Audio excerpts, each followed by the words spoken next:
আসসালামু আলাইকুম everyone. Sharmi's food স্টেশনের সকল সদস্যদের আমি অগ্রিম ঈদের শুভেচ্ছা জানিয়ে আমার আজকের রেসিপিটি শুরু করছি। তৈরি করে দেখাবো লাচ্চা সেমাই দিয়ে খুবই সহজ এবং ইউনিক একটি ডেজার্ট রেসিপি। আর এটা তৈরি করা অনেক বেশি সহজ, তাই আপনারা সহজেই তৈরি করে নিতে পারবেন।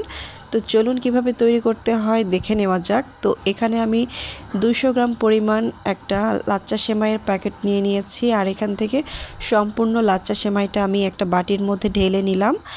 তো এখান থেকে আমি সামান্য পরিমাণ সেমাই অন্য একটি পাত্রে উঠিয়ে রাখছি, এটা পরবর্তীতে আমরা ডেকোরেশনের জন্য ব্যবহার করব। তো চলে যাচ্ছি এখন সরাসরি চুলায়।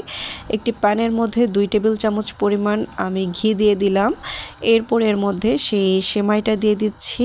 এরপর লাচ্চা সেমাইটা খুব ভালোভাবে কিছুক্ষণ আমি ভেজে নিব, প্রায় 6 থেকে 7 মিনিটের মতো। তো সুন্দরভাবে লাচ্চা সেমাইটা ভেজে নেওয়া হয়ে গেলে দিয়ে দিচ্ছি 2টা সাদা এলাচ আমি গুঁড়ো করে দিয়ে দিয়েছি। এরপর দিয়ে দিলাম 1 কাপ পরিমাণ চিনি। এরপর সব কিছুকে আবার একটু মিক্সড করে নিচ্ছি। মিক্সড করে নেওয়া হয়ে গেলে দিয়ে দিব এখানে 1 কাপ পরিমাণ আগে থেকে জাল করে নেওয়া লিকুইড দুধ। তো এই পর্যায়ে কিন্তু চুলার আঁচটা একদম লো ফ্লেমে থাকবে। এখন আমি সব কিছুকে মিক্সড করে নিচ্ছি। তো খাবারটা কিন্তু যতটা কিন্তু অ্যাট্রাকটিভ হবে, খেতে কিন্তু ততটাই ইচ্ছে করে। এ কারণে আমি সামান্য পরিমাণে একটু লাল ফুড কালার দিয়ে দিয়েছি। আপনারা চাইলে ফুড কালারটা অ্যাভয়েড করতে পারেন যারা পছন্দ করেন না। তো আমি একটু স্পেশাল দেখানোর জন্য কালারটা মিক্সড করে নিয়েছি। তো সব কিছুকে মিক্সড করে নেওয়া হলে ঢাকনা দিয়ে ঢেকে দিয়েছি প্রায় 5 মিনিটের জন্য।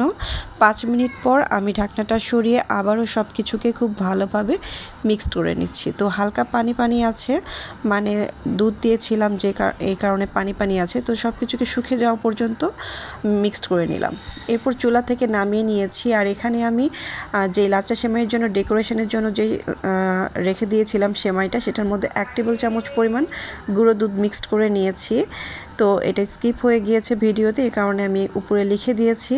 তো হাতের সাহায্যে আমি অল্প একটু পরিমাণ সেই বানানো সেমাই থেকে এভাবে গোল গোল করে লাড্ডুর মতো বানিয়ে নিয়ে এই লাচ্চা সেমাইয়ের যে শুকনো উপকরণ সেটার মধ্যে এভাবে গড়িয়ে নিচ্ছি। এতে করে দেখতে অনেকটা সুন্দর দেখাচ্ছে আর খেতেও মজা লাগে। তো কিছুটা আমি বাটির মধ্যে এভাবে নিয়ে চেপে চেপে এরকম গোল গোল শেপ করে নিয়েছি। এটাও দেখতে খুবই ভালো লাগছে কিন্তু। তো আপনারা চাইলে বিভিন্ন আকারের ডিজাইনের এই তৈরি করে নিতে পারবেন সেমাইয়ের এই রেসিপিটা। তো এটা খেতে ভীষণ মজা হয়, অনেকটা কিন্তু খেতে হচ্ছে জর্দা সেমাইয়ের মতো হলেও কিন্তু জর্দা সেমাই না, জর্দা সেমাই আরও একটু শুকনো হয়। তো আশা করি রেসিপিটা আপনাদের কাছে অনেক বেশি ভালো লেগেছে আমার আজকের এই রেসিপিটা।